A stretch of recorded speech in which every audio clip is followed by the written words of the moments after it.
The Suzuki GSX-S 1000GX is not only the first Hamamatsu crossover, but also Suzuki's first machine with electronic suspension.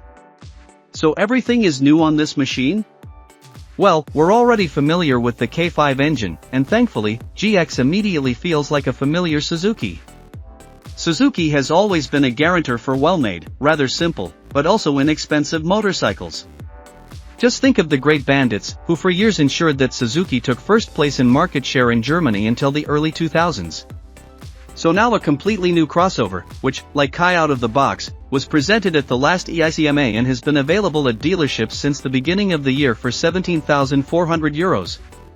At this price, one or the other Suzy fan will certainly swallow, but wait guys, this is a machine that you won't forget in a hurry after a test drive. The GX comes in blue, black, and dark green. Technically, it is fully equipped except for the radar with a semi-active suspension, lean angle sensors, navigation solution, driving modes, etc. However, Suzuki has unfortunately not provided the GX with heated grips and center stand as standard, so many buyers will probably go straight for Travel Edition, where these important features are included as well as a chic suitcase set. The Travel Edition is available for €19,100. You sit completely upright on the GX and therefore very comfortable. The passenger will find enough space as well as very good handles, so that nothing stands in the way of a tour for two. The weight of 232 kilograms is still quite moderate compared to classic adventure bikes, but the foot pegs are a little sportier, higher in rear, which results in an equally sportier knee angle. Nevertheless, you will be able to cover long daily stages with the GX without any problems, so the seat ergonomics are excellent from our point of view. The GSX-S 1000GX has a bright, sharp, and therefore very easy to read 6.5-inch TFT color display. Even when the sun is shining directly on the screen, everything is perfectly visible. The cockpit is operated via a 4-button D-pad plus enter and back buttons. Although the operation is complex, it works very well after a short training. We really like the full map navigation, which requires two apps, the Suzuki My Spin app and the Cygic navigation app, which costs €1.50 per month for an annual subscription. That's okay from our point of view, because it's a really good navigation solution with a lot of options. The technical helpers and assistance systems of the GX are also at a high level. The lean angle sensors are provided by a 6-axis IMU with access to traction control and ABS. The electronic suspension, based on the semi-active Showa ERA, ensures the correct damping, the correct spring preload and also responds to braking maneuvers and the pilot's driving style. There is an automatic load detection and various sensor systems with completely incomprehensible abbreviations, such as SAS, SDDC, SFRC, etc. Sounds complicated, but it's not. On the contrary, the GX makes it easy for the rider. You simply select the Sport, Standard, or Comfort riding mode and the machine is retuned in all its facets. This is really very successful and you can clearly feel the differences. Of course, you can also adjust power mapping, traction, etc. manually, but we didn't do that because the AB/C control worked perfectly. Only LED technology is used for the lights, and Suzuki has strangely forgotten about an automatic turn signal reset. The first few meters with the GX are a dream. The machine is so harmoniously and homogeneously tuned that you can't breathe.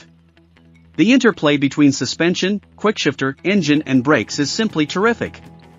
I don't even know where to start. Let's take the quickshifter, which of course works in both directions.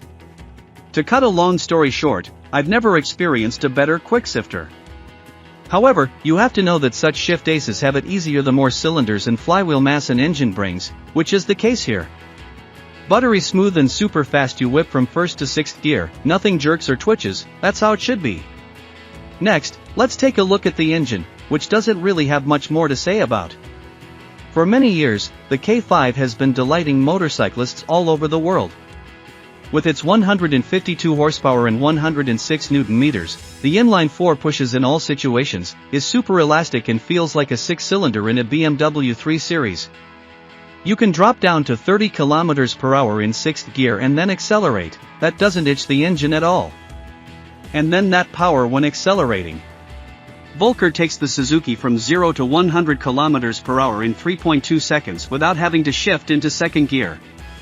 Luckily, the GX has wheelie control, otherwise you'd probably be riding on the rear wheel all the time. You are slowed down by a radially bolted Brembo 4-piston fixed caliper on 320 double discs and with a brake pump from Nissan. Okay, they're not stylemoss, but the GX brakes really well. The rear brake is unobtrusive, as is the cornering ABS. Typical Suzuki, everything just works in a manageable and predictable way. The machine has an impressive-looking two-sided swing arm made of aluminium and the 6-spoke cast wheels are also made of light metal. The tires used are the very good Dunlop Sportmax Road Sport 2. It's no wonder that the machine rides fluffy with a 17-inch front wheel, 1.47mm wheelbase and a rather steeply mounted fork. In contrast to its sister model, the GT, everything here is designed more for corners and sport. The GT prefers to drive long curves and motorways. Of course, the GX can also do that, but we had to find out during our highway test drive that the machine is limited at 223 km/h according to the speedometer. The real surprise for us about the GX, however, was clearly the outstanding suspension. We haven't seen such a harmonious overall performance for a long time. Apparently Suzuki has done a great job with the tuning of the semi-active suspension. This crossover can actually do both, travel and race. By the way, if you take it easy, you shouldn't be surprised about a consumption of about 6.5 liters per 100 kilometers. This means that despite 19-liter tanks, the range is only 300 kilometers on a single tank of fuel. Well, the GX isn't a travel enduro, it's still a crossover bike. The warranty on the GX is a very good 4 years. Competitors include the BMW S1000XR, Kawasaki vs 1000cc and Yamaha Tracer 9 GT+. The BMW is noticeably more expensive. Yamaha and Kawa are about on the same price level as the Suzuki. Rarely have we been so impressed with a bike during testing as we were with the Suzuki GSX-S 1000GX. It has endless power, is technically fully equipped and rides more harmoniously than almost any other bike.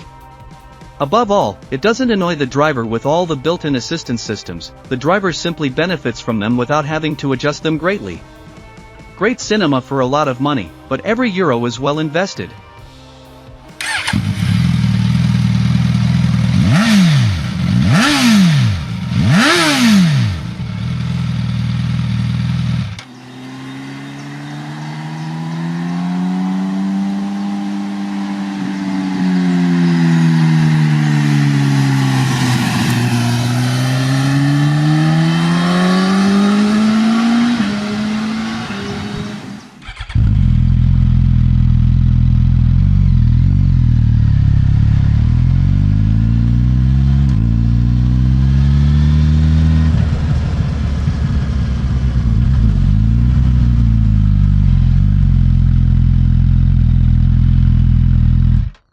Drei, zwei, eins, null.